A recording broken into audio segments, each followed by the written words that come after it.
చెప్పడంలో ఈయన అందరేసిన చెయ్యి. కొసమెరుపు అంటే ఏంటి? ఇద్దరు పేద భార్యాభర్తలు ఉంటారు, సంవత్సరం ఇది పెళ్ళి, ఫస్ట్ క్రిస్మస్. ఈమెమో బెల్లా, ఈ అమ్మాయి పేరు, అతని పేరేమో ఏదో మర్చిపోయాను. భర్తకి ఏదైనా గిఫ్ట్ ఇవ్వాలనుకుంటాడు, అతను కూడా భార్యకి ఏదో గిఫ్ట్ ఇవ్వాలనుకుంటాడు. ఇతనికి ఈమెకేమో చాలా పొడుగు, ఇక్కడ దాకా ఉండే చక్కటి బంగారు రంగులో మెచ్చిపోతున్న జుట్టు ఉంటుంది. అది ఒక పట్టాన్ని ఏ దూవినికి. అతనికేమో పూర్వీకుల నుంచి వచ్చిన ఒక బంగారు వాచ్ ఉంటుంది. ఇదివరకు చేతులకు పెట్టుకునేవాళ్ళు కదా, ఇక్కడ పెట్టి ఇలాగ పెట్టుకునేవాళ్ళు, ఇలా పెట్టుకొని దానికి ఒక మంచి చైన్ కావాలి. ఈమె అవసరం అతను చూస్తూ ఉంటాడు, అతను అవసరం ఈమె చూస్తూ ఉంటుంది. క్రిస్మస్ వస్తుంది, అతను ఆ వాచ్ అమ్మేసి, బంగారం వాచ్ పూర్వీకుల నుంచి వచ్చిన దాన్ని, ఆమె కోసం ఒక 5-6 రకాల మంచి దువ్వెన్ల సెట్ కొంటాడు. ఆమె అంత ముందు రోజే వెళ్ళి జుట్టంతా అమ్మేసి ఇతనికి ఒక మంచి చైన్ కొంటుంది. అది వచ్చి డార్లింగ్ నీకు ఇది తెచ్చానంటే ఏంటని చూస్తే ఇది. అప్పుడు ఇది తీసినప్పుడు గుండు, ఫోన్లే ఇదిగో ఇది కట్టాను కదా, ఏది నేను అమ్మేశాను. క్వశ్చన్ ఇరుపుది, అది చివరి దాకా మనకి అర్థం కాదు. సాహిత్యకారులు చేస్తున్నటువంటి సాహిత్య ప్రయత్నం ఆయన అందరినీ కూడా లాంగ్ బ్యాక్ 2018లో ఒక చిన్న మీటింగ్ అయినప్పుడు ఆయన దాన్ని ఎంత సమీక్షించారు, దాన్ని సమీకరించారు, ఒక పుస్తకంగా తయారు చేశారు. ఆ పుస్తకాన్ని నేను చూపిస్తాను.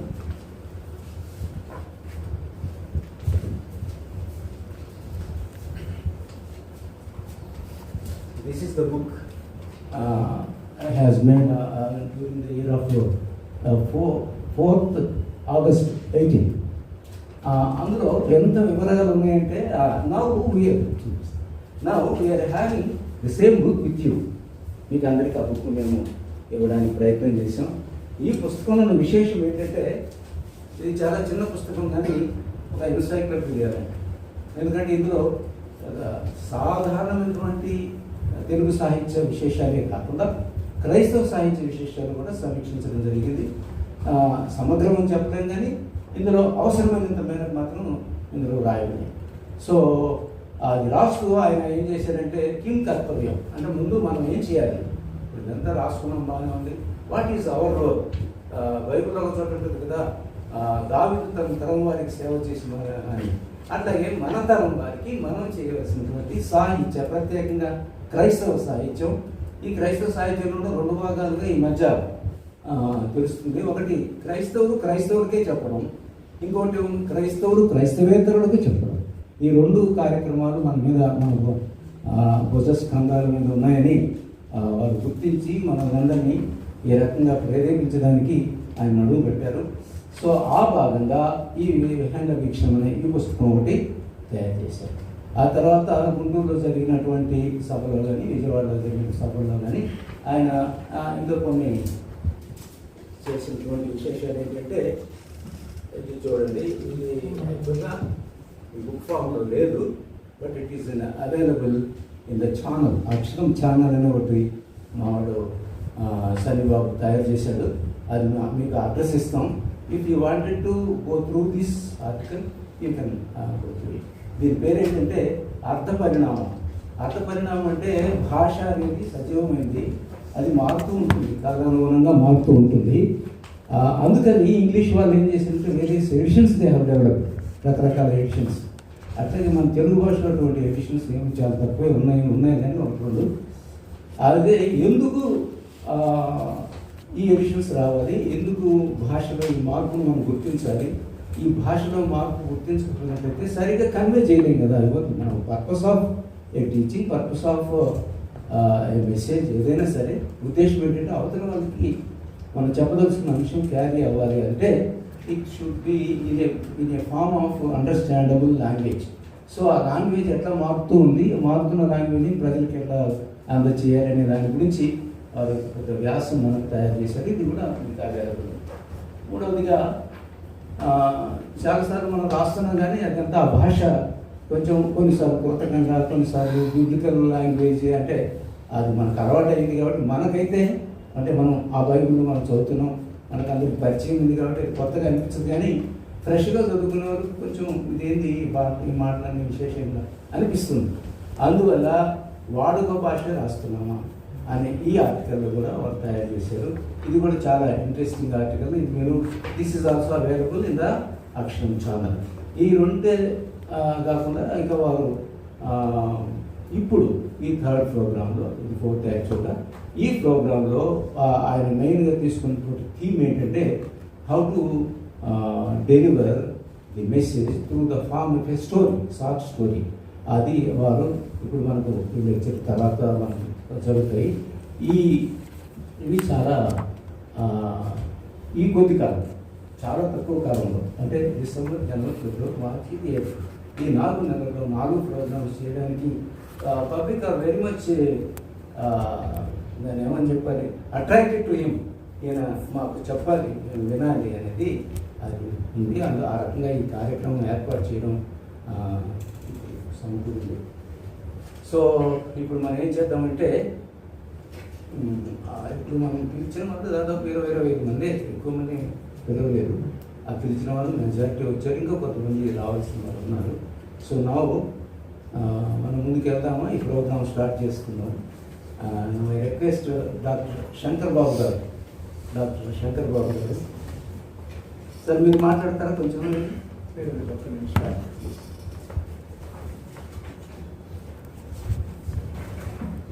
రిక్వెస్ట్ చేశాను, మీరు కొద్దిగా ఇంట్రడ్యూస్ చేసుకొని మీ అందుబాటు మాకు అందరికి చెప్పి you can go. Life way India representative Sujith Lima, couple of minutes ఇంగ్లీష్లో మాట్లాడచ్చు. Such a pleasure to be here, and my name is Sujit Kumar Lima. I'm from Odisha, but right now I'm living in Hyderabad and working. So I represent a publisher called Lifeway Publishing India. I don't know how many of you have heard of Lifeway. Yes, few. Lifeway Publishing India is a private limited company, but we closely associate with the work that is happening in India. And our branch, our organization based in USA, in a place called Tennessee. Though you may not know Lifeway India, but if I say Holman, maybe many of you would know. So Holman Bible, Holman books, commentary, dictionaries, these are the resources that we supply, we publish. So Life India, we exist to support Christian authors. Our heart is to serve this nation in our season, in our time, through literature. ప్రేమ దేవుడంత కాకపోయినా కూడా మనందరిలో ఆ సామర్థ్యం ఉంది, ప్రేమించగలిగిన సామర్థ్యం, తర్వాత కనికరము చూపే సామర్థ్యం, స్నేహం చేసే సామర్థ్యం, ఇట్లాంటివన్నీ ఉన్నాయి మనకి. అవన్నీ దేవుడి లక్షణాలే, అవి మన సొంత లక్షణాలు కాదు. అలాగే దేవుడి లక్షణం ఏంటంటే కథలు చెప్పే లక్షణం. క్రైస్తవ రచయితలుగా నాకేమనిపిస్తుందంటే, మనందరికీ దేవుడు పంచి ఇచ్చిన ఒక మహా లక్షణం ఏంటంటే,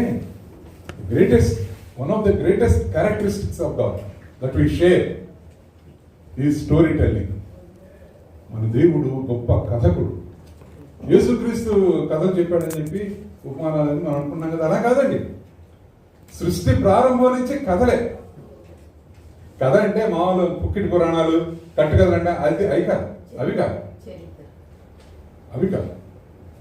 ఎట్లాంటి కథలు? ఇప్పుడు సృష్టి ఉందనుకోండి, మనం సృష్టి కథ అంటాం. మీరు హైందవ మతంలోకి వెళ్ళండి, అక్కడ హిందూ ఎథిక్స్లో ఉంటుంది సృష్టి ఎట్లా ప్రారంభమైంది ఏంటని. ఎన్ని వాదాలు, ఎన్ని భిన్న అసలు అర్థమవుతాయి మనకి. బయాలజికల్ మోడ్ అంటాడు ఒకడు, అలాగే ఇండస్ట్రియల్ మోడ్ అంటాడు, అలా ఇంకేదో మోడ్ అంటాడు. ఇదంతా కాదు హిరణ్య గర్భ అంటాడు ఒకడు, ఇవన్నీ కాదు బ్రహ్మన్ అంటాడు ఇంకొకడు. ఎక్కడికి వెళ్తాం? ఇట్లాంటి సృష్టివాదాల్లోకి వెళ్ళి ఏం అర్థం చేసుకుంటాం? అవి ఏం బోధిస్తాం? నేను ఒకసారి అట్లాగే బోధించిపోయి కాలేజీ పడ్డా క్లాస్ రూమ్లోనే. కష్టం, అది అర్థం చేసుకోవడం కష్టం. కథా రూపంలో చెప్పారనుకోండి, దాని ఒక కథగా అలా చెప్పిస్తే దేవుడు అదే చేశాడు. నేను అనుకున్నాను మీరు 6 దినాలు, మనం 6 దినాల్లో వెళ్తా అనుకున్నాం కదా, అలా కాదండి, అలా అవ్వలేదు. చాలా పెద్ద దాని వెనకాల చాలా పెద్ద కార్యక్రమే జరిగింది. తండ్రి కుమార పరిశుద్ధాత్ములు కూర్చుని మనం చేద్దాం అని ఎంత ప్లానింగ్ జరుగుతుంది అక్కడ, ఎంత ఇంజనీరింగ్. దాన్ని మనకి చాలా తేలిగ్గా అర్థమయ్యేట్టుగా పరిశుద్ధాత్మ దేవుడు ఏం చేశాడంటే 6 దినములలో సృష్టి కార్యం పూర్తయిపోయింది. ఎట్లా అయింది? మొదటి రోజున ఏం చేశాడంటే, రెండో రోజున ఏం చేశాడంటే, మూడో రోజున ఏం చేశాడంటే అని చక్కగా మనకి ఇదేంటి మన అరటిపండు వచ్చి పెట్టిన అట్లా. ఇప్పుడు మనకు తెలుసు కదా సృష్టి ఎట్లయిందంటే టక్కున లేచి చెప్పగలం. ఏ సండే స్కూల్ కుర్రాన్ని అడిగినా కూడా 4వ రోజు ఏం చేశాడు, 5వ రోజు టక్కునట్టు చెప్పేస్తాడు. అదంతా చెప్పి ఒక లాజికల్ కంక్లూషన్ ఇవ్వడానికి దేవుడు ఏం చేశాడంటే 7వ దినమున విశ్రమించను అని. ఎందుకు చెప్పాలి? విశ్రమించడం అంటే ఒక కథ చెప్తా ఉన్నాడు, మనకి కథారూపంలో మనకు చెప్తా ఉన్నాడు. కొత్త నిబంధన కాదండి, పాత నిబంధన అంతా కథలే. చరిత్రను కూడా ఒక కథల రూపంలో మనకు అందించారు మహానుభావులు. అందులోని ఎన్నెన్ని ఉపమానాలు, ఎన్నెన్ని కథలు. యోతాం అనేవాడు గిద్యోను కొడుకు, 70 మంది చచ్చిపోయారు. ఆయన బండకేసి కొట్టి చంపేశాడు వాడు, అభిమేలెకు అనేవాడు. అప్పుడు వెళ్ళి వాళ్ళ దగ్గరికి వెళ్ళి ఇది న్యాయమేనా, మీరు ఇట్లా చేయొచ్చా, ఎంత అన్యాయం అని చెప్పాడు. చెప్పనా? ఆడు వెళ్ళి కొండెక్కి ఇక చెప్పడం మొదలు పెట్టాడు. అంజూరపు చెట్టు అన్నాడు, ఆ చెట్టు అన్నాడు, ఈ చెట్టు అన్నాడు, చెట్టు చివరికి ముళ్ళ పోద అన్నాడు. ఉపమానం అది ఎంత పవర్ఫుల్. అసలు ఆ మాట వస్తే నాతాన్ ఏం చేశాడు? దావీదు పాపం చేశాడు కదా. నాతాన్ డైరెక్ట్కి వెళ్ళిపోయి దావీదు దగ్గరికి వెళ్ళి దేవుడు నీకు మాట చెప్పమన్నాడు అయ్యా అంటే, ఏంటి నాతాన్ చెప్పంటే, నువ్వు అట్లా పాపం చేసావు కదా అన్నాడు అనుకోండి, ఎట్లా ఉండేది? చేత పడేవాడే దావీదు. కానీ దాని ఎంత అందులో ఉన్న ఆ సత్యం, అందులో ఉన్న దాన్ని ఎంత మనోహరంగా బయటకు తీసుకొచ్చారు చూడు. ఆ పాపం అనేది ఎంత భీకరం. చిన్న మేకపిల్ల ప్రేమిస్తా పెంచుకున్నాడు, ధనవంతుడు ఉన్నాడు. వాడు ఒక రోజు వచ్చేసి గెస్ట్లు వస్తే ఈ మేకపిల్ల ఎవరు బలవంతం తీసుకెళ్ళి పోసేసి గెస్ట్లు పెట్టేసి అనగానే దావీదుకి చెర కాలిపోయింది కదా, ఒళ్ళు మండిపోయింది. చంపేస్తానని అన్నాడు. ఇంపేరా బాబు చావాల్సిందని. కథలో నుంచి ఎట్లాంటి ఏమన్నా వేదన, కథలో నుంచి ఎట్లాంటి ఫలితాలు వస్తున్నాయో చూడండి. ప్రవచనాలు అంటారా? ప్రవచనాల్లో లేని మెటాఫర్స్, ప్రవచనాల్లో లేని సిమిలి అంటాం సరే, పోలికలు ఎక్కడున్నాయి అసలు మనకి? ఇతర విశ్వాసాల గ్రంథాలకి మన గ్రంథాలకి ఎంత తేడా ఉందో చూడండి, ఎంత తేడా ఉందో చూడండి. అక్కడ కూడా ఉన్నాయి కథలు ఏమంట్లా. అసలు నిజానికి ఈ తూర్పు దేశాల్లో, అంటే మన దేశం ఇజ్రాయెల్ నుంచి ఇటువైపు తూర్పు దేశాల్లో గురువులు ఎట్లా బోధించేవాడు అంటే కథల ద్వారా బోధించేవాడు. కథలు వాళ్ళకి మెయిన్. వాళ్ళ బోధలో ఏదన్నా ఒక సత్యాన్ని చెప్పాలంటే, మనసుకి ఆకట్టుకునే విధంగా చెప్పాలంటే కథ చెప్పేవాడు, ఒక ఉపమానం చెప్పేవాడు, లేకపోతే ప్రాక్టికల్గా ఏదైనా సంఘటన జరిగేట్టుగా చేసేవాడు. ప్రాక్టికల్గా చేసేవాడు. పడిపోయాడు అనుకో, అదేరా ఇట్లా చేయకూడదు, అట్లా చేస్తే పడతారా అని చెప్పి ఒక ప్రాక్టికల్ లెసన్ చెప్పేవాడు. పాశ్చాత్య దేశాల్లో ఇప్పటికి కూడా ఇప్పుడు మీరు జర్మనీ నుంచి ఇంగ్లాండ్ నుంచి థియాలజీని పట్టుకున్నారండి, క్రిస్టియన్ థియాలజీని పట్టుకుని, sir what is God's love అని అడిగారు అనుకోండి. అప్పుడు జర్మన్ థియాలజీ ఏం చేస్తాడంటే కాస్త ఆగిన ఆయన లోపలికి వెళ్ళి వారం రోజులు పెద్ద గ్రంథం రాసి తీసుకొచ్చి మనం మహాన్ పడేది, దిస్ ఇస్ గాడ్స్ లవ్ చదువుకోండి. తూర్పు దేశాలు అట్లా కాదు స్టోరీ. తూర్పు దేశం గురువు దగ్గరికి వెళ్ళి కూర్చుని దేవుని ప్రేమ ఏంటంటే అడిగితే ఆ గురువు ఏం చేస్తాడు, నాయన కూర్చోబెట్టి మనుషునికి 2 కుమారులు ఉండేవి. ఆ కుమారులో చిన్నవాడు ఆస్తి తగాదా వచ్చి నాకు ఆస్తులు కావాలని పంచుకుని వెళ్ళిపోయాడు, అంత నాశనం చేశాడు. మళ్ళీ తిరిగి వచ్చాడు. తిరిగి వచ్చినప్పుడు అదంతా ఎంత డిస్క్రిప్టివ్గా, ఎంత సవివరంగా చెప్తారు కదా. అది మళ్ళీ 10 నిమిషాలు అయిపోతాయి కదా. వచ్చినప్పుడు తండ్రి పైనుంచి దూరం చూసి పరిగెత్తుకుంటూ వెళ్ళి కౌగిలించేసుకున్నాడు. ఓహో, ఇదా దేవుని ప్రేమ అంటే. ఎంత తేలిక అర్థమైంది చూడండి, ఎంత తేలిక అర్థమైంది. ఇది మన తూర్పు దేశాలు, అందుకే తూర్పు దేశాలు ఇంకా మీరు గ్రామాల్లోకి వెళ్తే ఈ బుర్రకథ, హరికథ, కథా కాలక్షేపం తమిళనాడు, సత్సంగ్ నార్త్కి వెళ్తే ఇవన్నీ కూడా ఇంకా గ్రామాల్లో జరుగుతూనే ఉన్నాయి. ఎందుకంటే ఒక బుర్రకథ మీరు తీసుకున్నారనుకోండి, 3 గంటల బుర్రకథలో 300 కథలు ఉంటాయి. ప్రజలు ఎవరో నిద్రపోరు, వింటానే ఉంటారు. వాళ్ళు పగలంతా పొలాల్లో పనిచేసుకుని వచ్చినా కూడా చక్కగా అన్నం తినేసి వచ్చి కూర్చున్నారంటే వింటానే ఉంటారు, నవ్వుతానే ఉంటారు, పక్కన వాళ్ళు భుజాలు సరుస్తూనే ఉంటారు. ఏంటి కారణం? కారణం ఏంటంటే బుర్రకథ నిండా ఉన్నవి కథలే. ఇది మన సంస్కృతి, ఇది మన సంప్రదాయం. We go to people with stories. Story telling అని. మాకు విజయవాడలో ఒక పెంతకోస్ పాస్టర్ గారు, ఐపీసీ వైస్ ప్రెసిడెంట్, ఆయన చాలా పెద్ద పాస్టర్, జానశ్రీ గారు. ఆయన ఫస్ట్ నన్ను పిలిచినప్పుడు, అయ్యగారు మీరు కథలు చెప్తారా అని అడిగారు. కథలు చెప్పినటువంటి వాక్యం చెప్పడానికి వస్తుంది. కాదయ్య గారు, వాక్యంలో కథలు ఉంటాయా అన్నాడు. నాకు సరే ఉంటే ఏంటంటే అప్పుడు తయారు చేసిన ప్రసంగంలో చాలా ఉన్నాయి కథలు, అందులో ఒక 2-3 వదులుదాం అనుకున్నాను. ఆయన అన్నాడు, ఎన్ని కథలు ఉంటాయి అన్ని కథలు చెప్పండి అన్నాడు. ఏంటంటే మా వాళ్ళకి కథలు అంటే ఇష్టం అన్నాడు. మరి కథలు చెప్తే ఎట్లాగంటే లేదండి, కథలు చెప్పినా కూడా మా వాళ్ళు ఏడుస్తారండి అని. కథలు గుండెల్లోకి వెళ్ళిపోతాయి, అర్థమైపోతాయి, తేలిక అర్థం చేసుకోవడానికి. సరేనా? కథలు ఇంకా ఏం చేస్తాయి తెలుసా? ఇప్పుడు ప్రభు చాలా ఉపమానాలు చెప్పాడు కదా, డాక్టర్ శంకర్ చెప్పారు, చాలా ఉపమానాలు చెప్పారు. ఆ ఉపమానాలు చెప్తుంటే మన ఇంటి పక్కన జరిగిన కథలాగా అనిపిస్తుంది మనకి. ఎందుకు అనిపిస్తుంది అంటే మనం అక్కడ ఉన్నట్టుగా అనిపిస్తుంది. అది కూడా ఆయనే చెప్పారు, అక్కడ ఉన్నట్టుగా అనిపిస్తుంది మనకి. ప్రభు చెప్పే కథలు ఇప్పుడు కథలో ఉన్న శక్తి అదే. అసలు ఉపమానాలకు ఎందుకు చెప్పాడంటే ఒక ఆయన చెప్పాడు, పాలరాజు గారిని ఒక ఆయన ఏమనంటే సర్వలోకానికి వర్తించడానికి, సర్వలోకం కూడా ఇది మా కథే అనుకోవడానికి వీలుగా ఆయన మళ్ళీ దాంట్లో ప్రత్యేకమైన లక్షణాలు ఉంటాయి. ఆ సంప్రదాయానికి, ఆ సంస్కృతికి చెందిన ప్రత్యేకమైన లక్షణాలు ఉన్నా కూడా ఈ ఉపమానాలు, ఈ కథలు అన్ని దేశాల వాళ్ళు అర్థం చేసుకోగలరు.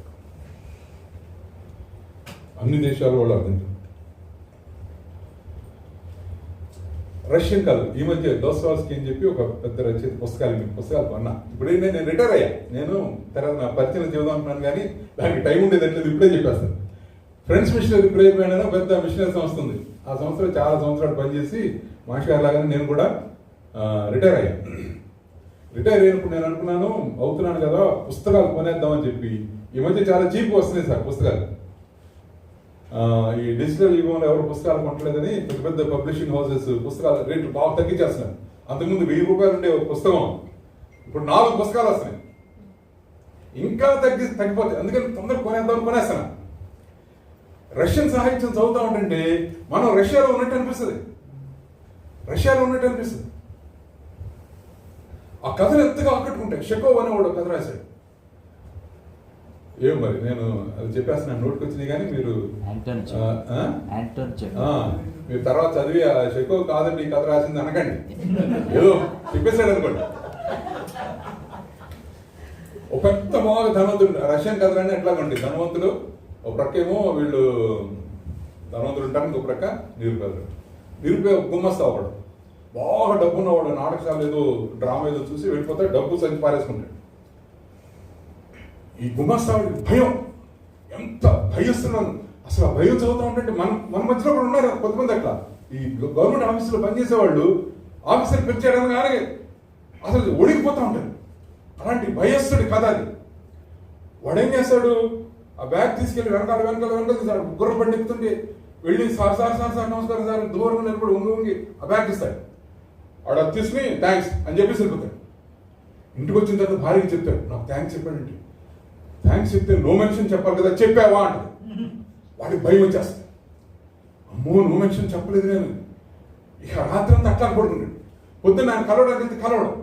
అక్కడి నుంచి కొన్ని నెలలు వాడు వెనకాల పడతాడు నో మెన్షన్ చెప్పడానికి. చెప్తా భయం అనేది చచ్చిపోతాడు. ఎంత మంచి కథలండి అవి, ఎంత మంచి కథలు. ఈ రష్యన్ కథలు ఈ ట్రాన్స్లేషన్ చేశారు కొన్ని. ఆ ట్రాన్స్లేషన్స్లో మనకి కొన్ని పేర్లు కష్టంగా ఉంటాయి, కానీ అవే పేర్లు మళ్ళీ ఇంగ్లీష్లో చదివితే మనకు తేలిగ్గా ఉంటుంది. అవే పేర్లు ఇంగ్లీష్లో చదివామనుకోండి ఇప్పుడు అవి తేలికండి. ట్రాన్స్లేట్ అయ్యి వచ్చిన మళ్ళీ తెలుగులో రాసిన ఆ పేర్లు చూస్తే మనకి డోస్టాయిస్కీ అనాలా, డోస్టాయెవ్స్కీ అనాలా మనకు అర్థం లేదు. అట్లా ఉంటే వాళ్ళు ట్రాన్స్లేషన్. టాల్స్టోయి అని రాస్తారు. ఎట్లా పలకాలి మనం? టాల్స్టోయి అనాలా, టాల్స్టాయ్ అనాలా, అసలు ఏమనాలి? అసలు రష్యా వాడు ఏమంటాడో మనకి తెలియదు. అందుకని కష్టం. అందుకని ఇంగ్లీష్ చదివితే బాగుంటుంది, చాలా దగ్గరగా ఉంటుంది. కథలు ఏం చేస్తాయంటే సంప్రదాయాల మధ్య, సంస్కృతుల మధ్య, దేశాల మధ్య, ప్రజల మధ్య అంతరాలని తగ్గించేస్తాయి.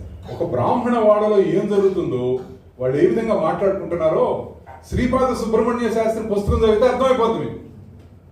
ఆయన కథ చదివితే అర్థమైపోతుంది. ఏ కథ అయినా సరే అన్ని అసలు ఆయన అందులోనే కూర్చొని అగ్రహారంలో కూర్చొని రాసినట్టుగా అనిపిస్తుంది. అంతరాలు తగ్గిపోతుంది. ఒకరినొకరు తెలుసుకుంటూ ఉంటాం. అంబేద్కర్ పేరు ప్రస్తావించకపోతే కోపాలు వస్తాయి. ఇవాళ ఆయన పుట్టినరోజు. ఎంతమంది చదువుతున్నారు అంబేద్కర్ పుస్తకాలు? కొన్ని ఆయన కథలు రాయలేదు అనుకోండి, రాయకుండా చదవాలి కదా మనం.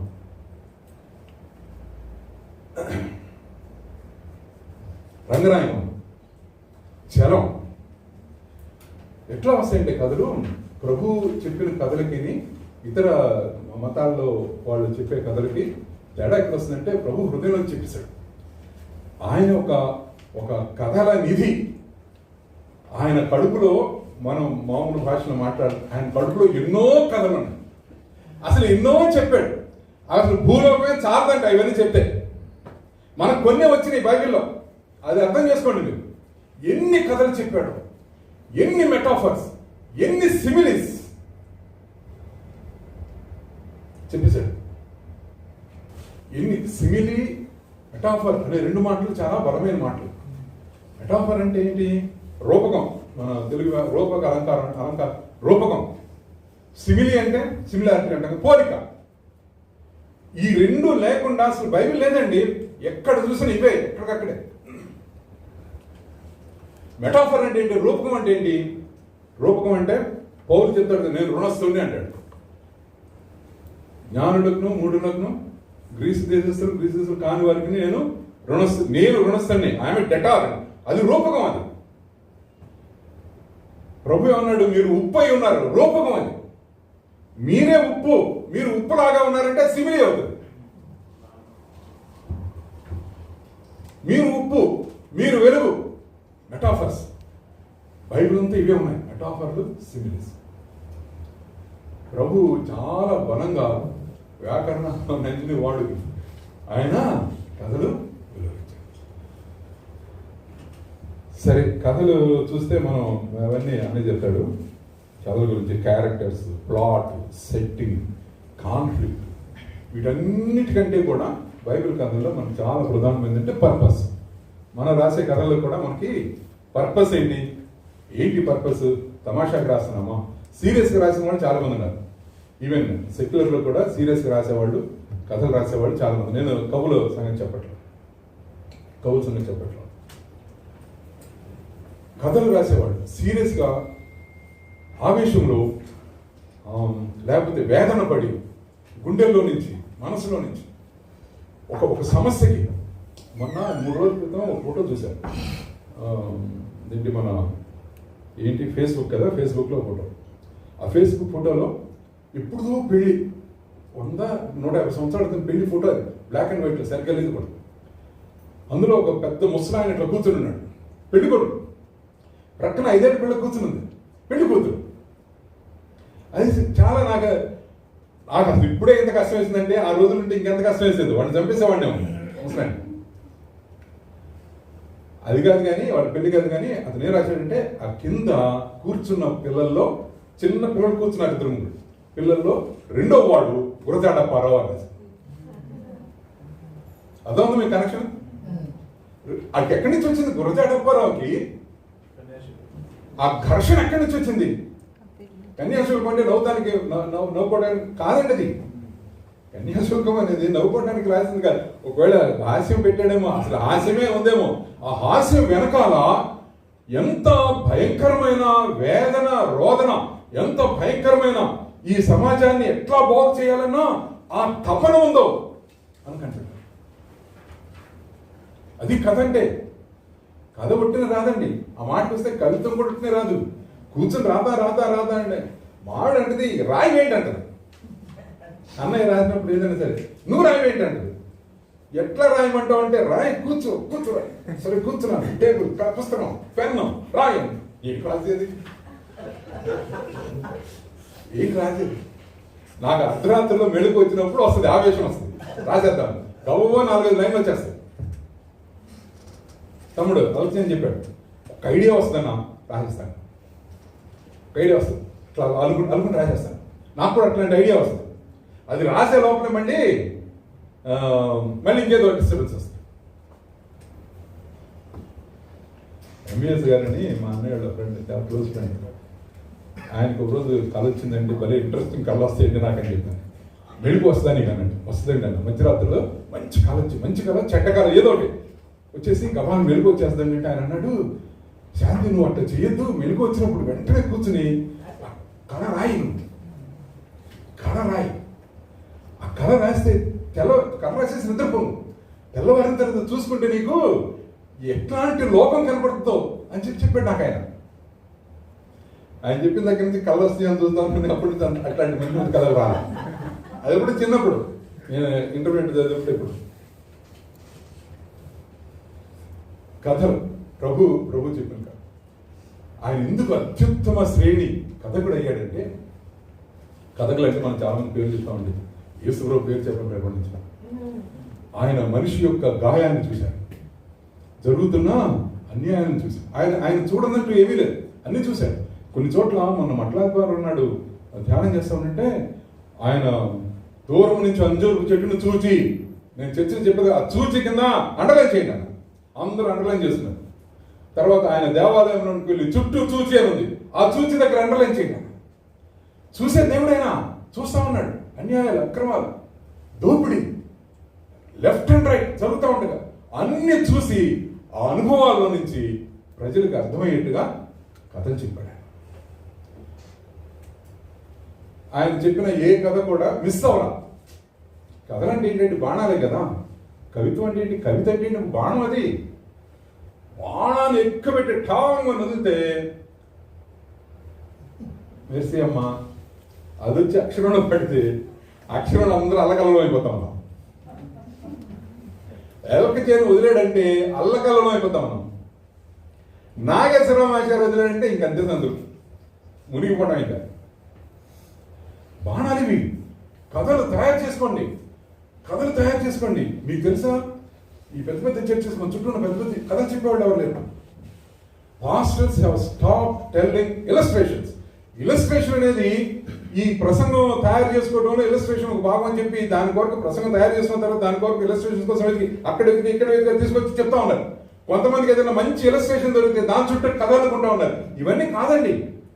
వీళ్ళంతా విలేజెస్కి వెళ్ళాలి. విలేజెస్ లో ఒక 100-150 కాంగ్రెషన్ సంఘాలు ఉంటాయి సారా. ఆ బాస్ నిలబడి చెప్తా ఉండండి, ఎంత మంచి మంచి కథలు చెప్తారు తెలిసే వాళ్ళు.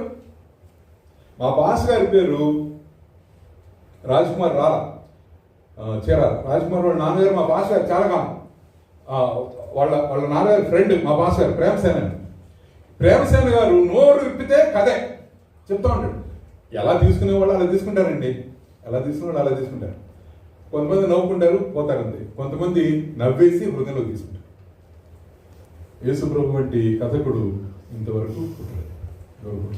ఆయనకి కాంగ్రిగేట్ వినేవాళ్ళు ఎవరో తెలుసు, ఆయన వాళ్ళ అవసరం ఏంటో తెలుసు, వాళ్ళ అవసరం ఏంటో తెలుసు, తను ఏం చెప్పదలుచుకున్నాడో తెలుసు. Purpose of story telling, purpose of story.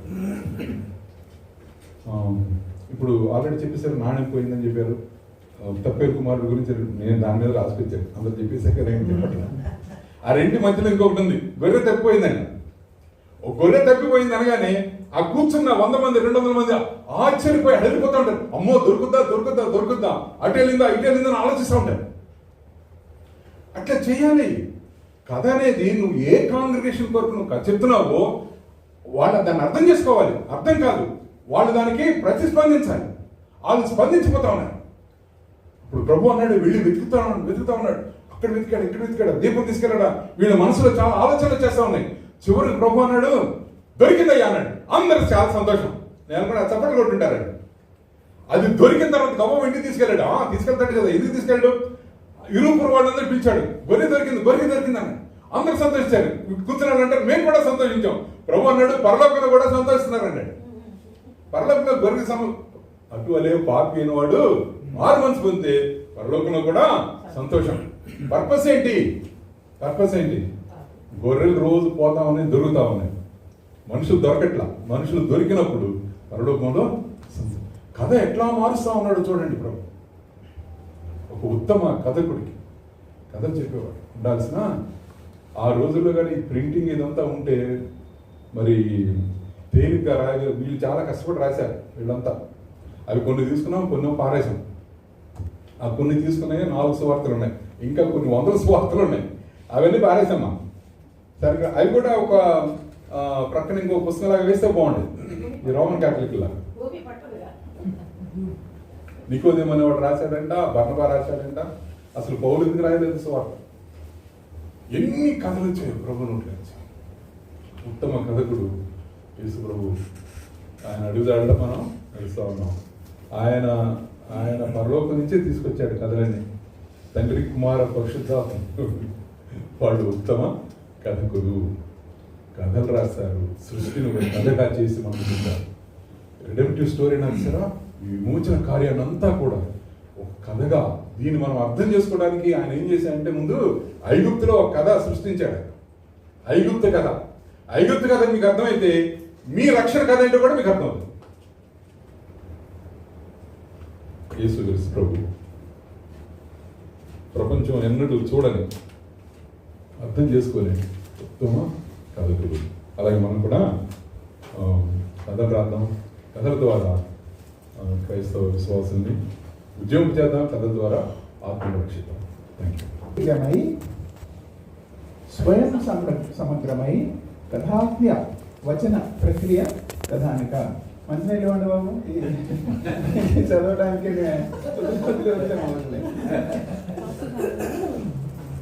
కథానిక ఒక బలమైన ఎత్తుగడ, ఒక రకమైన ఎత్తుగడ, ఒకనొక నడక తీరు, ఒకే రీతి ఉన్న ముగింపు, కొన్ని పాత్రలు, పాత్ర పోషణ విధానాలు, వస్తువు అంటే దానిలో ఉన్న అంశం, వస్తు విన్యాస వైశిష్ట్యం, ఏదైనా ఒక జీవిత సత్య ప్రతిపాదన, అన్నిటినీ మించి వస్తైక్యం అనే కొన్ని లక్షణం. వస్తైక్యం అంటే మాట చెప్తున్నాను, కథలో 3-4 రకాలు పెట్టకూడదు, ఒకటే పెట్టాలి.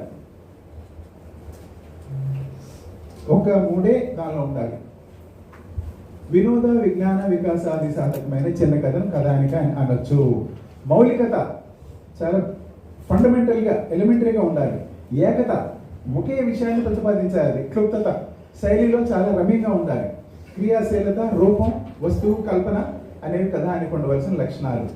మంచి థీమ్, చక్కని ప్లాట్, ఆసక్తికరంగా ఉత్కంఠభరితంగా కథను సాధించేదే మంచి కథ అవుతుంది. కథానికి చదివించే గుణం ఉండాలి. మొదలు పెడితే మళ్ళీ వాడు అక్కడ పక్కన పెట్టేసి వెళ్ళకూడదు. నువ్వు కథానికి రాయడంలో నువ్వు ఫెయిల్ అయ్యావన్నమాట. చదివించే గుణం ఉండాలి, ఆలోచింప చేసే ధోరణి ఉండాలి.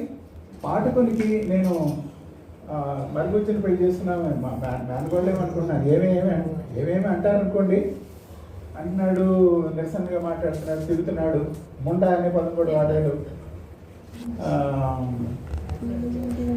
ఆమె మీద సానుభూతి వస్తుంది. ఎందుకు చక్కగా మంచి అందంగా ఉంది, తెల్లగా ఉంది, ఆడి చేత తిట్లు ఎందుకు పడతా ఉండాలి, చాలా కాలం గుర్తుండిపోవాలి. రచయిత జోక్యం ఎక్కువ ఉండకూడదు.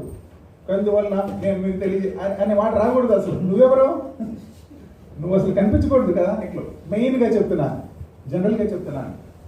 అందించిన భావాన్ని లేదా అమూర్త భావాన్ని, అబ్స్ట్రాక్ట్ థింకింగ్ని కానీ మెయిన్ థింకింగ్ని కానీ అందించగలగటంలో నైపుణ్యం ఉండాలి. కథలో వాస్తవికత ఫోటోగ్రఫీలో కాకుండా జీవకళ పుట్టుపడేదిగా ఉండాలి. కథ అనేది కల్పన, ఫిక్షన్. అది కథ అనేది మనం పాశ్చాత్య సాహిత్యం నుంచి మెయిన్గా ఎరువు తెచ్చుకున్న సాహిత్య ప్రక్రియ. మన పురాణాల్లోనూ ఇతిహాసాల్లోనూ శాంతి చెప్పాడు, కథలు చెప్పడం అనే సంప్రదాయం ఉన్నప్పటికీ కూడా కథ అని ఈనాడు మనం చదువుకుంటున్న విషయం, మనం ఎంజాయ్ చేసే కథలు కథానికి మనం సిగ్గుపడాలంటే వాళ్ళ గొప్పతనం అది. ఈ రాసిన వాళ్ళని నేను చాలా పేర్లు ఈ రాసిన వాళ్ళంతా వెస్ట్రన్ స్టోరీ టెల్లర్స్ మీద వాళ్ళ ప్రభావం దీని మీద ఉంది. మరి ఎందుకో అక్కడ నేను కొన్ని పుస్తకాలు తెచ్చినట్టున్నాను. మన పాతకాలం నుంచి మన ప్రాచీన సాంప్రదాయ సాహిత్యంలో చాలా కథలు ఉన్నాయి. అవేవి కూడా మన ఇప్పుడు బాగా ప్రఖ్యాతి చెందిన కథకుల శైలిలో కనిపించదు. ఇప్పుడు నేను చెప్పబోతున్న కొంతమంది వెస్ట్రన్ స్టోరీ టెల్లర్స్ ప్రభావమే మన వాళ్ళలో కనిపిస్తుంది. పురాణాల్లోనూ ఇతిహాసాల్లోనూ కథలు చెప్పడం అనే సాంప్రదాయం ఉంది, కానీ కథ అని ఈనాడు మనం చదువుకుంటున్నది మనకి పాశ్చాత్య, అక్కడ స్పెల్లింగ్ తప్పు రాశాను, సాహిత్యం నుంచి వచ్చింది. తెలుగులో కథ గురించి తెలుసుకునే ముందు పాశ్చాత్య కథ సాహిత్యంలో మంచి కథకులుగా గుర్తింపు బట్టిన అనకూడదు. తర్వాత మీరందరూ కూడా దయచేసి పర్సనల్ ఏంటంటే మరియు అనే దాన్ని ఈ రూమ్లో వదిలేసి బయటికి వెళ్ళండి. జీవితంలో ఎప్పుడు మరియు రాయబాకండి. అంటే తెలుగులో అండ్, సంస్కృతంలో ఏవం, హిందీలో और అని ఉన్నట్టుగా తెలుగులో రెండు విషయాలుంటే మధ్యలో అండ్ అనే సంప్రదాయం తెలుగు వాళ్ళకి లేదు. నువ్వు మరియు అని పెడతామంటే నీకు తెలుగు రాయడం చాలు కదన్నమాట.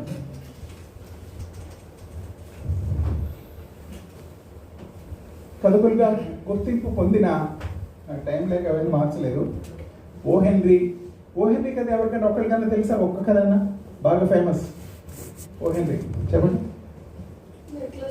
మామూలుగా చెప్పండి. దేని గురించి? అదే ఏమండి?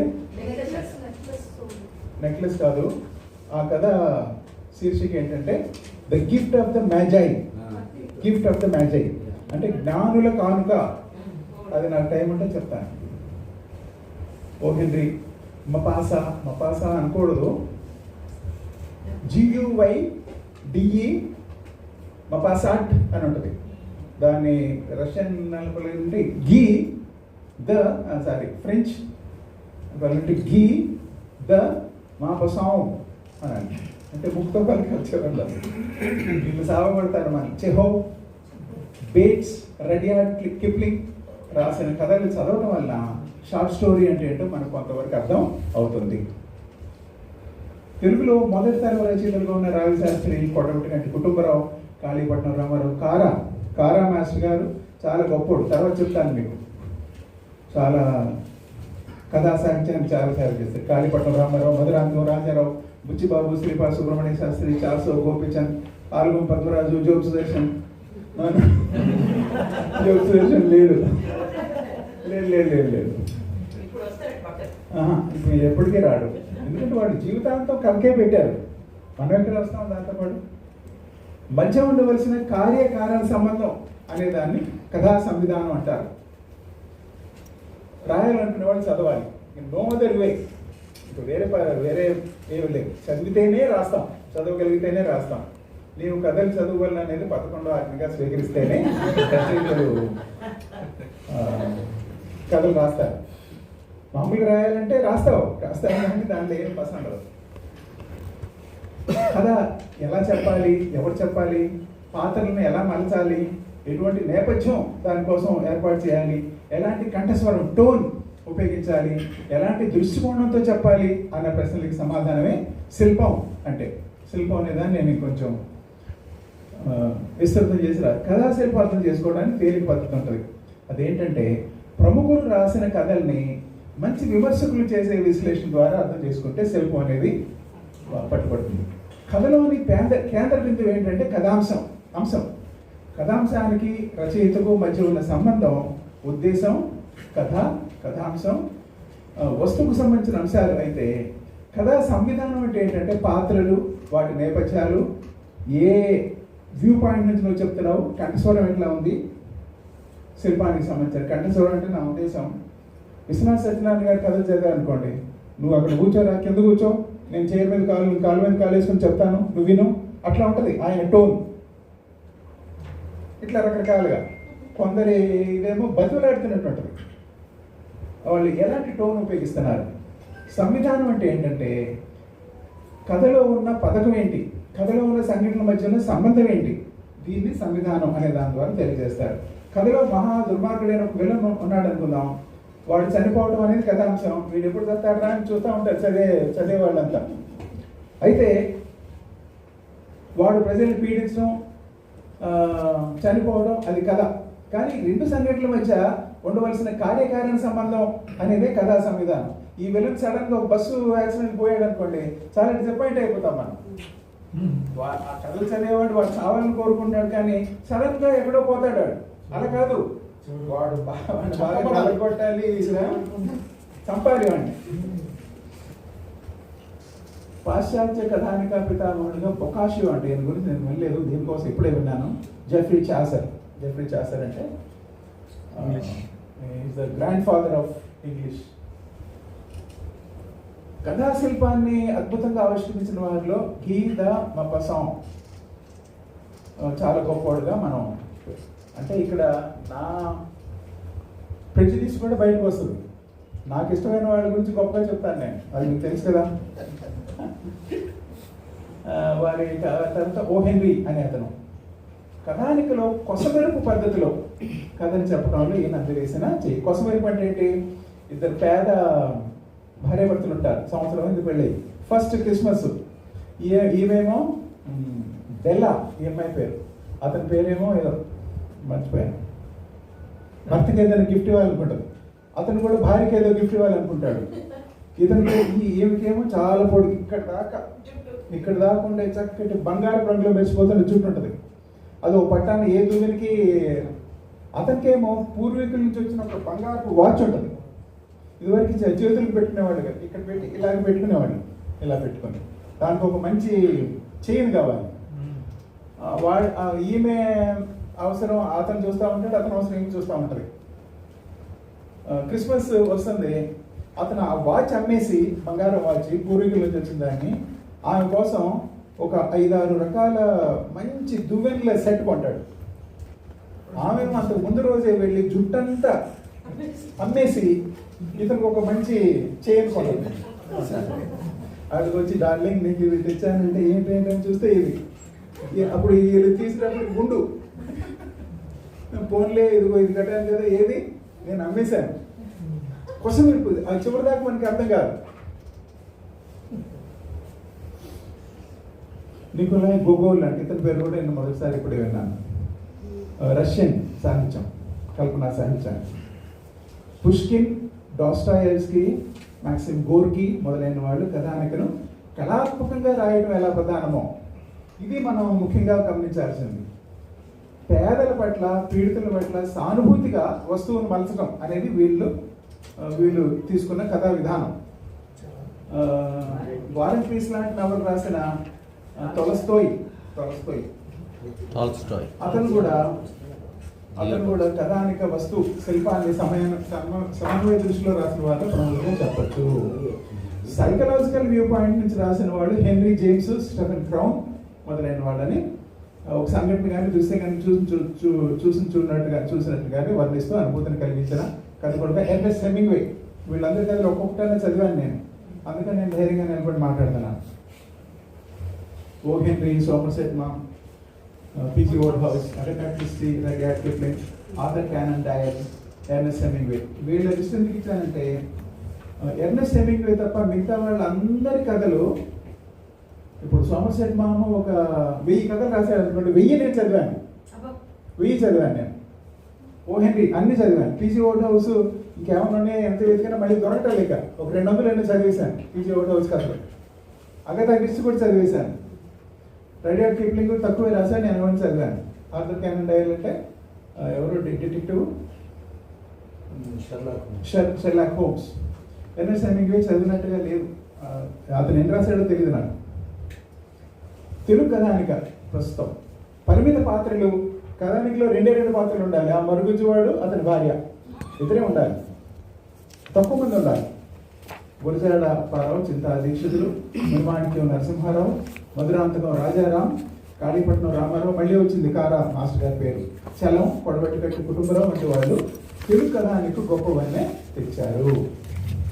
మీకు ఇచ్చిన కరపత్రం అంటే హ్యాండ్ అవుట్ చివరిలో కొంతమంది తెలుగు కథానిక రచయితల జాబితా ఇచ్చాను, అది చూసుకోండి. అది కాదు, ఫుల్ లిస్ట్ కాదు.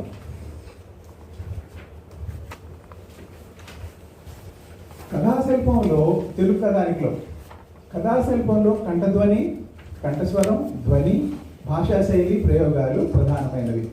కంఠస్వరంలో అధిక్షేపం అంటే డిఫరెన్స్ అన్నమాట, నువ్వెంత అనేటట్టుగా రాస్తారు కొంతమంది, అది మనం భరిస్తూనే దాన్ని ఎంజాయ్ చేస్తాం. అధిక్షేపం వ్యంగ్యం, హాస్యం, సందర్భోచితంగా ప్రయోగించే నైపుణ్యం కొద్దిమంది తెలుగు కథకుల్లో మాత్రమే కనిపిస్తాయి. ప్రాంతీయ, సామాజిక, స్త్రీ పురుష వయస్సు సంబంధించిన భేదాలను బట్టి ఉపయోగించే భాషా శైలిలో తెలుగు రచయితలు చాలా ఎక్కువ కృషి చేశారు, చాలా బాగా.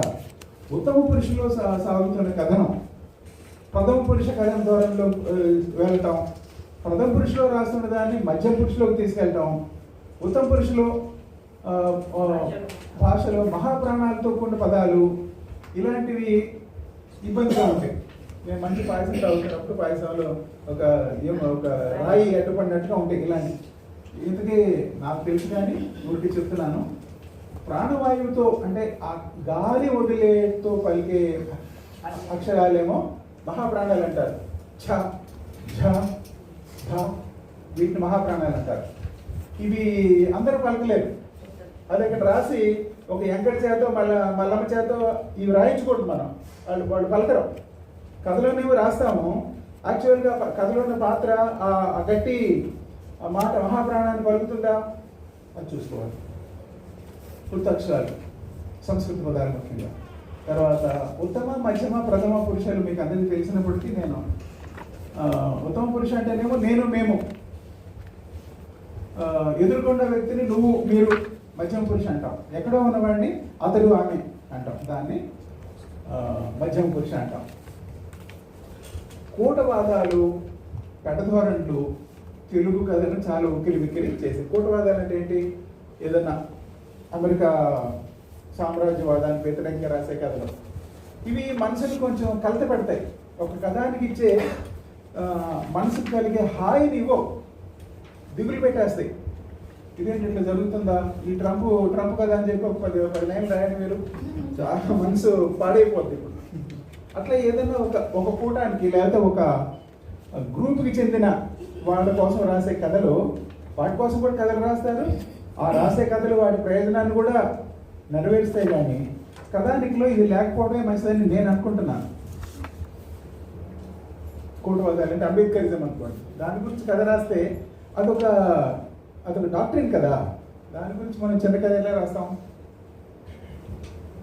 చెప్పవలసిన దానికంటే ఎక్కువగా విస్తరించి రాయడం కూడా కథన శిల్పంలో దోషమే. కథానికంటే ఒక 15 పేజీలు ఉండకూడదు, రకరకాలుగా ఎక్స్ప్లెయిన్ చేయకూడదు. కథాంశానికి అవసరం లేని అనేక విషయాలను కథలో ప్రస్తావించడం కూడా దోషమే. ఇవన్నీ తెలుగు కథానికలో కనిపిస్తున్న కొన్ని. విశ్వనాథ సత్యనారాయణ గారి కథల్లో ఆయన కథ ఓ పట్టాన్ని అవ్వదు, మొదలుపెట్టేసి చెప్తాడు, దాన్ని పట్టుకుని చాలా 4 పేజీలు రాస్తాడు. సంఘర్షణతో పాటు స్థలం, కాలం, నేపథ్యం కూడా ముఖ్యమైన శిల్పగత అంశం. నేపథ్యాన్ని వర్ణిస్తేనే కథలో అనుభూతికి తార్కికత ముడివేసుకుని ఉంటుంది. నేపథ్యంలోనే కథ జరిగిన కాలం కూడా ముఖ్యం. స్థలాన్ని చిత్రించడం అంటే ఇంద్రియ గోచరమైన అంశాలను పాఠకులు అందించడానికి రచయిత గ్రామీణ, పట్టణ, నగరంలో ఏదో ఒక దాన్ని ముందు నేపథ్యం చెప్పాలి, బ్యాక్గ్రౌండ్ చెప్పాలి, అక్కడ ఎక్కడ జరుగుతుందని చెప్పాలి. స్థల ప్రభావాన్ని కథలో జాగ్రత్తగా చెప్పకపోతే కథ శిల్పపరంగా వైఫల్యం చెందినట్టే.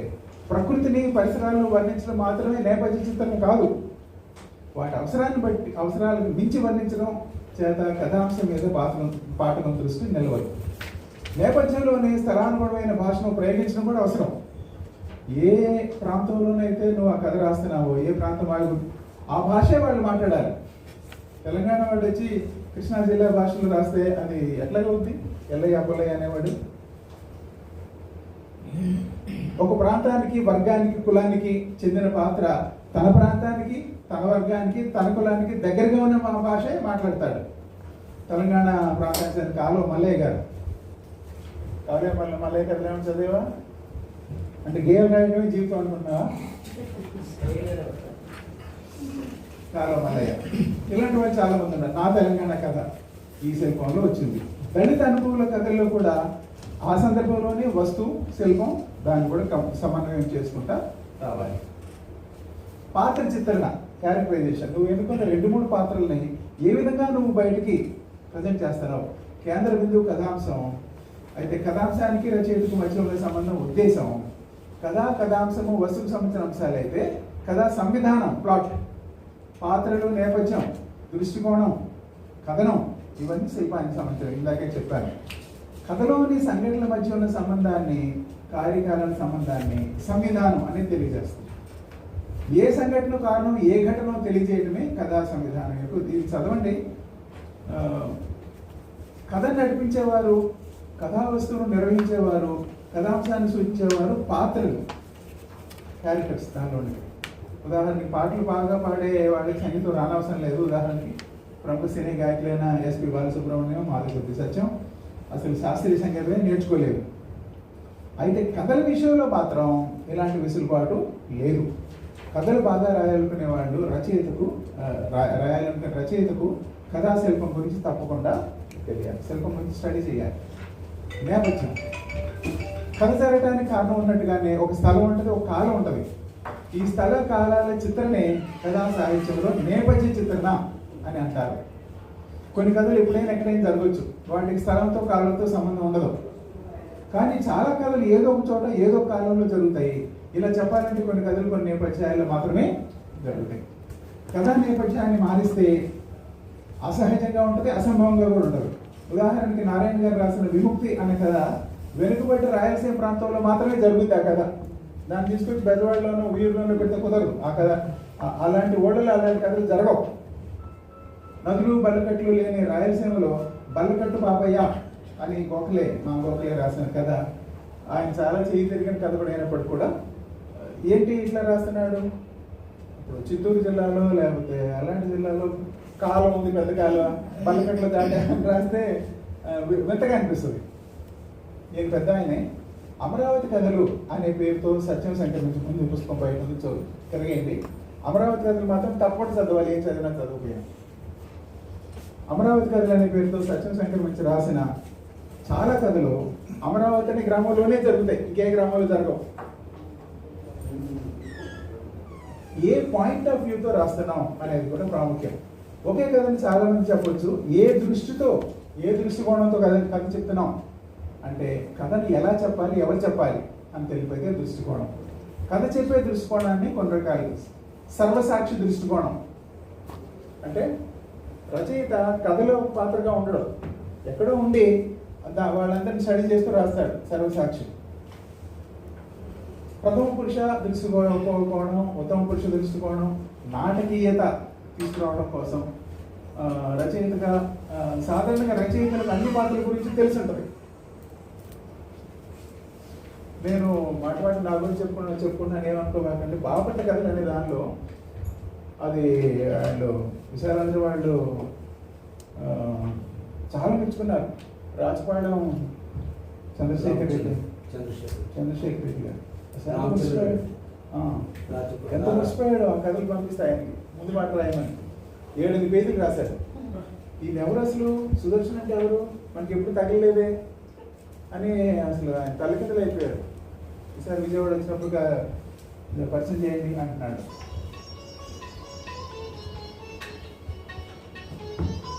కాళీపట్నం రామారావు గారు రాసిన వీరుడు మహావీరుడు కథలో కథ చెప్పిన వ్యక్తి ప్రధాన పాత్ర కాదు, పక్క నుండి చూస్తూ ఉంటాడు.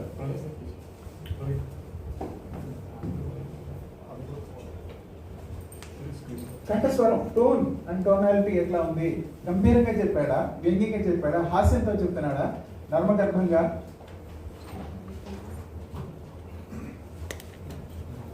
ఈ సెకండ్స్ నాకు ఎక్స్ట్రా ఇవ్వాలి తర్వాత.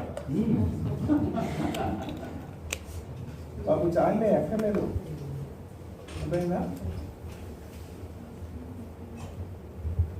నేను ఆయనకి ఏదో ఒక కథ ఏదో రాసి పంపిస్తూ మర్మగర్భంగా అని రాశాను. నాకు నర్మగర్భం అనే మాట తెలియదు.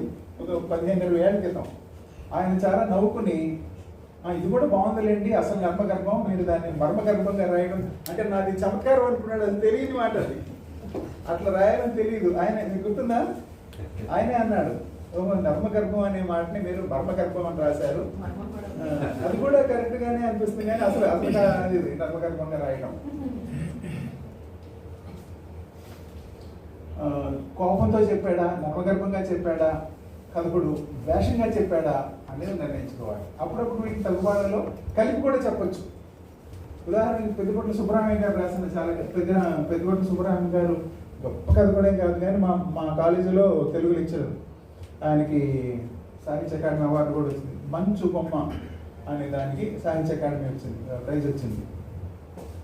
ఆయన రాసిన కథల్లో కంఠస్వరం విషాద గంభీరంగా ఉంటుంది.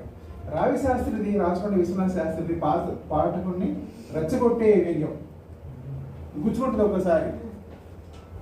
కొడవటిగడ్డ కుటుంబరామేమో ప్రధానమైన అంశం వాదన, సహేతుకంగా రాస్తుంటాడు ఆయన. అల్లం రాజయ్య కథల్లో కోపం అణుచుకున్నట్టుగా తెలిసిపోతూ ఉంటారు. కోపాన్ని అదుపు పెట్టుకుని రాస్తాడు. అణుచుకోని కోపం చలం బయటకు చెప్పేస్తూ ఉంటారు కోపాన్ని. ఎన్నో కంఠస్వరాలు. తెలుగు కథలు బాగా చదివి సద్విమర్శ చేసేవాళ్ళు మంచి కథకు కావాల్సిన లక్షణాలు ఇలా ఉండాలి అని చెప్పారు. క్లుప్తత ఉండాలి, షార్ట్నెస్ ఉండాలి, అనుభూతి ఉండాలి. అందుకని నేను కథానికి రాయమంటున్నాను. నేను కథ కాదు, కథ ఇంకా చాలా కాంప్లికేటెడ్. కథానికలు రాయండి, 10 లైన్లో కథానికలు రాయండి. క్లుప్తత, అనుభూతి కలిగించాలి, ఐక్యత ఉండాలి, దాంట్లో ఒక సింగిల్ ప్రపోజిషన్ ఉండాలి, సంఘర్షణ ఉండాలి, నిర్మాణ సంవత్సరం ఉండాలి. ఒక 7-8 రకాలుగా కథానికలు మనం నిర్మించవచ్చు.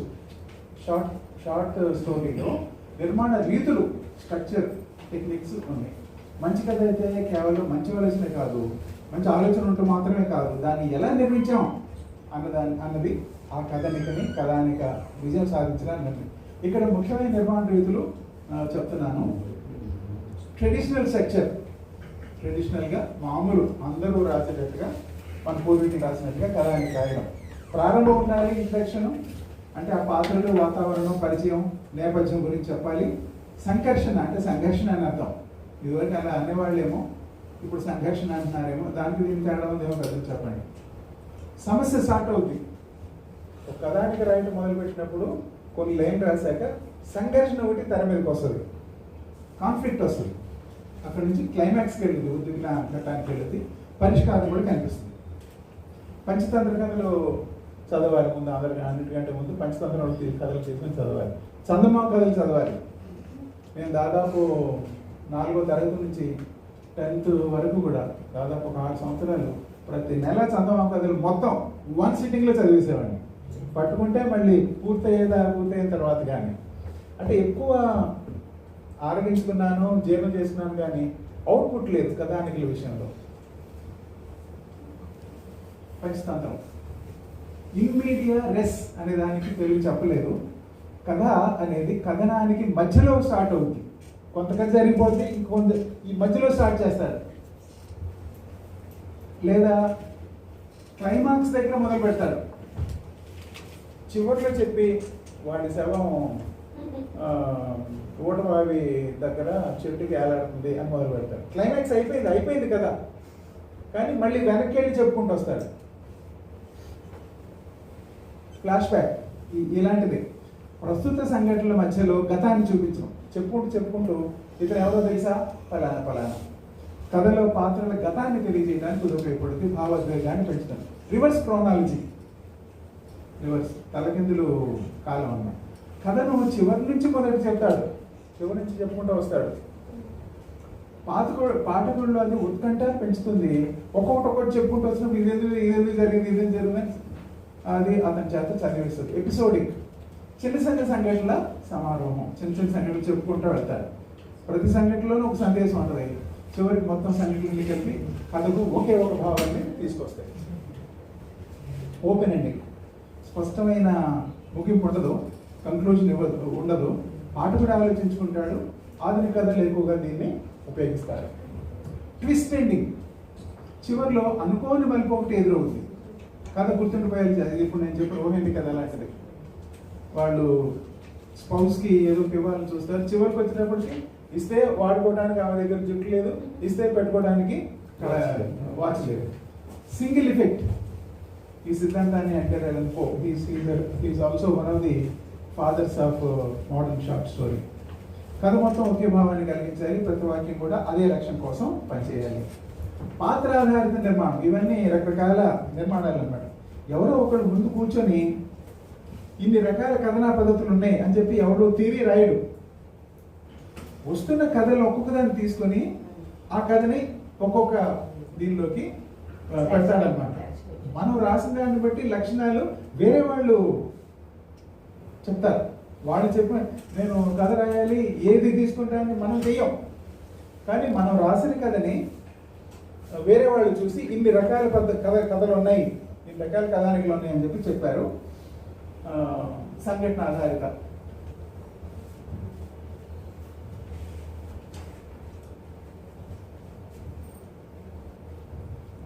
ఒక కథ ఆ నోట్స్లో ఇచ్చాను. ఒకే కథలో ఇప్పుడు నేను చెప్పిన 10 రకాల భావాలు ఉంటాయి. మీరు చదువుకున్నది చిన్న కథలు రాయండి, కథానికలు రాయండి, గేయాలు రాసేవాళ్ళు గేయాలు రాయండి, కానీ కొంతమంది కథానికలు కూడా ట్రై చేయొచ్చు. ఎందుకంటే వాళ్ళలో ఎలాంటి కథానికుడు దాక్కుని ఉన్నాడు. సోమర్సెట్ మామ్ అంటే అతను నాకు చాలా ఇష్టమైన ఇతను కాళీపట్నం రామారావు గారు. ఇందాక కారా మాస్టర్ గురించి చెప్పాను కదా. కాళీపట్నం రామారావు గారు ఏం చేశారంటే 1,00,000 కథలు, తనకి ఏదో ఒక ప్రైజ్ వస్తే 1,00,000 రూపాయలు ఎంతో, దాంతో కథానిలయం అని ఒకటి పెట్టాడు. ఆ కథానిలయంలో ఈ కథలన్నింటినీ కూడా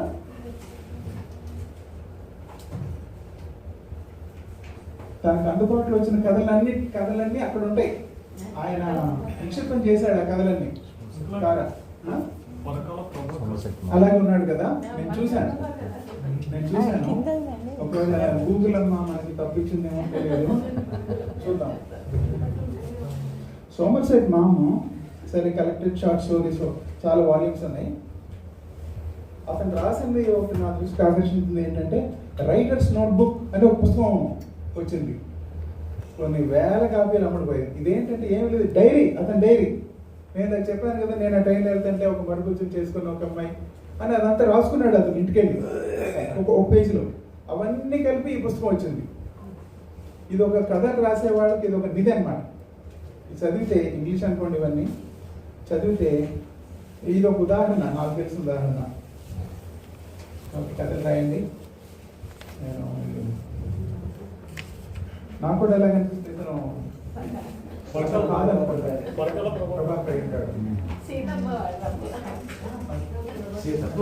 బయట పుస్తకాలు చూడండి, దానిలో చాలా మట్టుకు సాధ్యమైనంత మట్టుకు రకరకాల కథకుల ఉదాహరణలు ఒక్కొక్కటి తీసుకొచ్చాను. ఇందాక చెప్పిన శ్రీపాద సుబ్రహ్మణ్య శాస్త్రి ఎవరు చెప్పారు? శ్రీపాద సుబ్రహ్మణ్య శాస్త్రి గారి కథల సంపుటి ఇంత ఉంటుంది.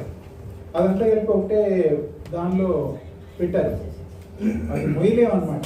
అది కూడా కొన్నాను, కానీ ఇప్పుడు ఇది తీసుకురావడానికే తలపడానికి వచ్చింది. ఉడికి పైపైన తిరిగేయండి లంచ్ టైంలో, తిరిగేసి ఆ పుస్తకాలు కూడా చూడండి. తెలుగులో కథానికలు రాసిన వాళ్ళు కొంతమంది ఉన్నారు, కానీ వాటన్నిటిని కూడా ప్రింట్ చేసింది జీవన్ జ్యోతి ప్రెస్ వాళ్ళే. నర్సాపూర్ జీవన్ జ్యోతి ప్రెస్ వాళ్ళ దగ్గర ఒక 10 దాకా కథల పుస్తకాలు దొరికినాయి. 10 దాకా కథల పుస్తకాలు. అవన్నీ కూడా తెచ్చాను, అవి నాకు అందుబాటులో ఉంటాయి కాబట్టి అవి కూడా చూడండి. దానిలో ఇట్లాగే క్రిస్టియన్ పదజాలం ఉపయోగిస్తూ క్రిస్టియన్ పద్ధతిలో అక్కడక్కడ మన మీ చిన్న ఇది ఉండండి నేను అయిపోయింది. నేను చెప్పాక మీరు ఒపీనియన్ చెప్తారు. కానీ ఇలా చెప్పాను కదా, నాణ్యాలు అని చెప్పి మనం ఎందుకు వాడాలి? బైబిల్లో ఉన్న భాష. బైబిల్ అంటే బైబిల్ సొసైటీ వాళ్ళ పరిశుద్ధ గ్రంథం అనువాదంలో ఉన్న భాష అది. పరిశుద్ధ గ్రంథం అనువాదంలో ఇప్పుడు తెలుగులో 4 రకాల అనువాదాలు అందుబాటులో ఉన్నాయి. ఇంగ్లీష్లో ఉన్నట్టు కేజేవి అనేవి ఇలా ఉన్నట్టు తెలుగులో 4. ఒకటి ముందు నుంచి మనం దేని మీద అయితే కలిగామో ఆ పరిశుద్ధ గ్రంథం. రెండోది క్రో గారు మేమంతా కలిసి పవిత్ర గ్రంథం అని కొత్త అనువాదం చేసాం. మూడోదేమో బెంగళూరు వాళ్ళు ఎవరో పరిశుద్ధ బైబిల్ అని అదేదో చేశారు, అది పెద్దగా దొరకటం లేదు.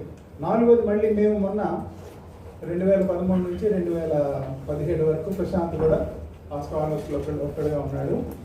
వీడు సిఎన్ఐ అభిషిక్త గురువు, reverend CNI church of north India. తర్వాత ఏమూరు పూణేలో యూబిఎస్లో మంచి మెరిట్ గ్రాడ్యుయేట్, మహాపండితుడు. అందుకని వాడు వస్తే కనుక నేను నోరు మూసేస్తాను. ఏదైనా ఇంటర్వ్యూలకు అదే ఫంక్షన్స్కి ఫ్యామిలీ ఫంక్షన్కి వస్తే మన మాట వినపడతాం. గ్రేటెస్ట్. ఇప్పుడు ఇలాంటి వాళ్ళంతా ఏసీఎస్ఐలోను అక్కడిక్కడో పెద్ద పెద్ద వాటిలో ఉంటే వీళ్ళకి చాలా పెద్ద పెద్ద గౌరవాలు ఉంటాయి. ఇలాంటి వాళ్ళకి మామూలుగా మనలాగా ఉంటే గౌరవం ఉండదు.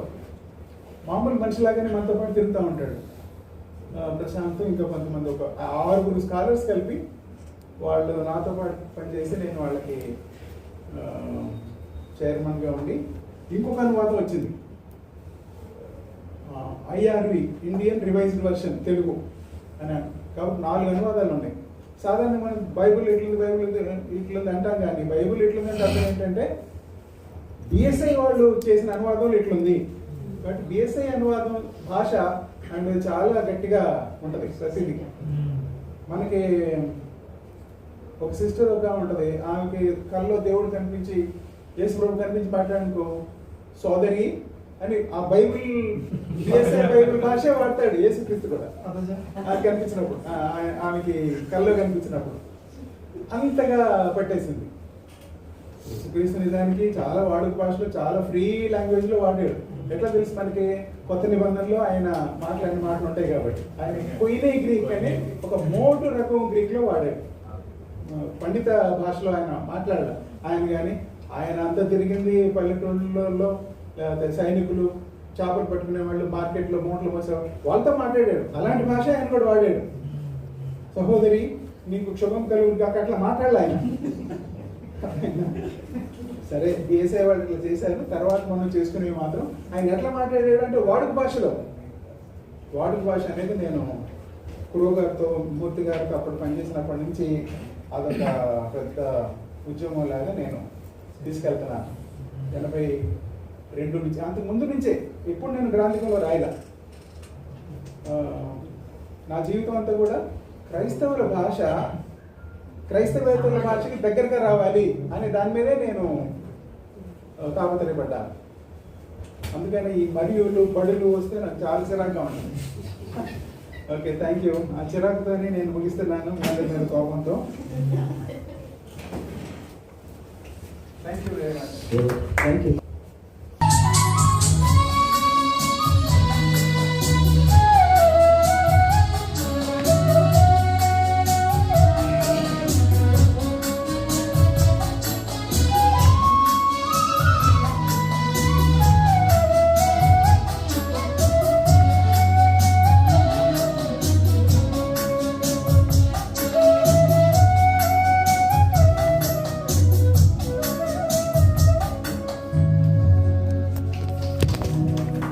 Praise the Lord.